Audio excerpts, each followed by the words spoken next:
అందరికీ నమస్కారం. నేను మీ అరుణ్ కుమార్ మల్లారపు. మనకు ఈ దేశంలో కొన్ని ప్రాంతాలలో మహానగరం లాంటి ప్రాంతాలలో హైదరాబాద్, ముంబై, కోల్కతా, ఢిల్లీ, బెంగళూరు, చెన్నై ఇట్లాంటి మహానగరాలలో చాలామంది ఎలాంటి పని చేయకుండా చిన్నపిల్లలను అడ్డుకోవడం లాంటి పరిస్థితులు మనం గమనిస్తుంటాం. ఈ అడ్డుకోవడం అనేది ఒక మాఫియాగా కొన్ని సినిమాల్లో కూడా మనం గమనించి ఉన్నాము. ఇది వాస్తవానికి నిజమైన వాళ్ళు చూపించింది కూడా నిజమైనదే. ఎందుకంటే ఈ చిన్నపిల్లల్ని అడ్డుపెట్టుకుంటూ వాళ్ళు అడుగునేటువంటి వారి దగ్గర రోజు మీకు ఇంత కలెక్షన్ చేయాలని చెప్పి టార్గెట్స్ తోటి ఇట్లాంటి పనులు వాళ్ళు చేస్తుంటారు. ఈ టార్గెట్స్ వల్ల వాళ్ళకు వచ్చే డబ్బుల్లో కొంత కమిషన్ ఇస్తూ వాళ్ళని ఈ ముష్టి మాఫియా అంటూ మనం సినిమాల్లో గమనిస్తుంటాం. ఇది వాస్తవానికి జరుగుతున్నటువంటి సంఘటనలు. దీనివల్ల మన దేశానికి గాను అలాగే మన ప్రాంతాలకు మనకు కూడా ఎంతో కొంత నష్టం కలిగించేటువంటి ఇవి అవే. కాబట్టి వీటిని మనం ఎంత త్వరగా ఇలాంటి వాటిని మనం నిర్మూలించగలిగితే మన దేశాన్ని కానీ మన సమాజాన్ని కూడా మనం రక్షించుకున్న వాళ్ళం అవుతాం. కాబట్టి ఇట్లాంటి వారు ఎవరైనా కూడా చిన్నపిల్లల్ని అడ్డుపెట్టుకొని లేదంటే పెద్దవాళ్ళు కూడా అడుక్కోవడం మనం గమనించినట్లయితే స్థానికంగా ఉన్నటువంటి ఎన్నో మనం చూస్తుంటాం స్వచ్ఛంద సంస్థలు ఇట్లాంటి వాటిని కంట్రోల్ చేయాలని చెప్పేసి వాళ్ళు ఒక ప్రోగ్రామ్స్ కండక్ట్ చేస్తుంటారు. అట్లాంటి వాటికి వీళ్ళ యొక్క డీటెయిల్స్ ఇచ్చినట్లయితే వాళ్ళు ఎంతో కొంత కంట్రోల్ చేసేటువంటి ప్రయత్నాలు చేస్తారు. మనం వాళ్ళకు ముష్టి అంటే డబ్బులు వేసి వాళ్ళని ప్రేరేపించినట్లయితే కాబట్టి ఇట్లాంటి వాటికి 80% కూడా డబ్బులు వేయకుండా వాళ్ళకు ఆహార పదార్థాలు వాళ్ళకు తినడానికి తిండి కావచ్చు, లేదంటే వాటర్ బాటిల్స్ కానీ అంటే ఇట్లాంటి ఇతరత్ర సదుపాయాలను వాళ్ళకి కల్పించినట్లయితే డబ్బులు అడుక్కోవడం అనేది ఆగిపోతుంది. అంటే ఆగిపోతే ఈ ముష్టి మాఫియా కూడా ఆగిపోయేటువంటి ప్రయత్నాలు ఉంటాయి.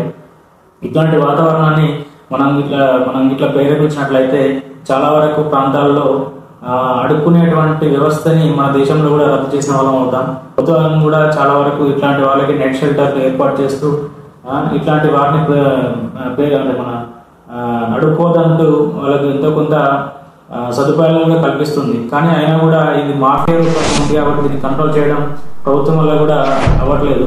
కాబట్టి సొసైటీలో ఉన్న ప్రతి వ్యక్తి కూడా దీన్ని గుర్తించి మనం కంట్రోల్ చేయగలిగితే మన సమాజానికి కానీ మన దేశానికి కానీ మనం ఎంతో కొంత మేలు చేసే వాళ్ళం అవుతాం. ఇది నిజంగా ఎంత దౌర్భాగ్యమైన పరిస్థితి అంటే మన దేశానికి స్వతంత్రం వచ్చి 78 సంవత్సరాలు గడుస్తున్నా కూడా ఈ ముష్టి ద్వారా అడుక్కోవడం అనేది చిన్నపిల్లల్ని అడ్డుపెట్టుకొని ఇట్లాంటి వాటిని ప్రోత్సహిస్తున్నారు. అంటే ఈ గ్యాంగ్ మాఫియా గ్యాంగ్ ఏదో ఇట్లాంటి వాటిని ప్రోత్సహిస్తూ డబ్బులు కూడబెట్టుకునేటువంటి ప్రయత్నాలు చేస్తున్నారు.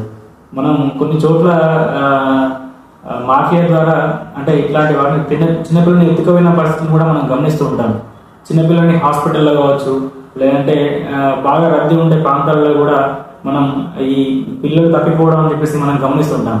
ఇది వాస్తవానికి తప్పిపోవడం కాదంటే వీళ్ళు ఎత్తుకపోవడం అనేది మనం గుర్తించాలి. అంటే ఇట్లాంటి వాటిని మనం ఎంతో కొంత కంట్రోల్ చేస్తే ఈ తప్పిపోవడం కూడా తగ్గిపోయేటువంటి పరిస్థితులు ఏర్పడతాయి. ఈ తప్పిపోవడం కానీ ఎత్తుకపోవడం కానీ ఇట్లాంటి వాటిని మనం కంట్రోల్ చేసిన వాళ్ళం అవుతాం. అలాగే వీటిని ఇలా ఇంకొక గ్యాంగ్ కూడా ఉంటుంది. వీళ్ళు ఆర్గాన్స్ని అమ్ముతారు. అంటే ఎవరైతే చిన్నపిల్లలు ఉంటారో వాళ్ళు పెద్ద అయ్యాక వాళ్ళ తల్లిదండ్రులు ఎవరు తెలియదు కాబట్టి వీళ్ళను ఒక ఆర్గాన్స్ని అమ్మేటువంటి ప్రయత్నాలు కూడా జరుగుతుంటాయి. కాబట్టి ఈ ముష్టి వాటికి అంటే ఈ ముష్టి అనేది ఎందుకు వాడుతున్నా అంటే డబ్బులు అడుగుకుంటారు కాబట్టి వాళ్ళు ఒక గ్యాంగ్ని తయారు చేసుకుంటూ డబ్బుల్ని కలెక్ట్ చేసుకురమ్మని చెప్పేసి రోడ్ల మీద వాళ్ళు తిరుగుతుంటారు. దీనివల్ల సమాజానికి ఎట్లాంటి ఉపయోగం లేదు. చివరికి వాళ్ళు ఒక గ్యాంగ్ ఏర్పడి చిన్నపిల్లల్ని ఎత్తుకెళ్లేటువంటి ప్రయత్నాలు చేస్తుంటారు. అమ్మాయిల విషయంలో కావచ్చు, హ్యూమన్ ట్రాఫికింగ్ కావచ్చు, ఇట్లాంటి వాటి కారణాలని కూడా ఈ డబ్బు ప్రాధాన్యతను వాళ్ళు కలెక్ట్ చేయడం అనేది ఉంటుంది. కాబట్టి ఈ ముష్టి వాళ్ళకి మనం డబ్బులు వేయడం వెంటనే ఆపేద్దాం. ఇది ముంబై లాంటి అలాగే బెంగళూరు లాంటి మహానగరాల్లో దీన్ని కట్టడి చేద్దామని చెప్పేసి చాలా మంది కూడా ముందుకు వస్తున్నారు. ఇవన్నీ కూడా అన్ని ప్రాంతాల్లో కూడా విస్తరించాలని చెప్పేసి నేను కోరుకుంటూ ఈ విషయాన్ని మరికొంతమందికి షేర్ చేస్తానని చెప్పేసి థ్యాంక్ యూ. అలాగే షేర్ చేయండి, అలాగే సబ్స్క్రైబ్ చేసుకోండి. Thank you very much.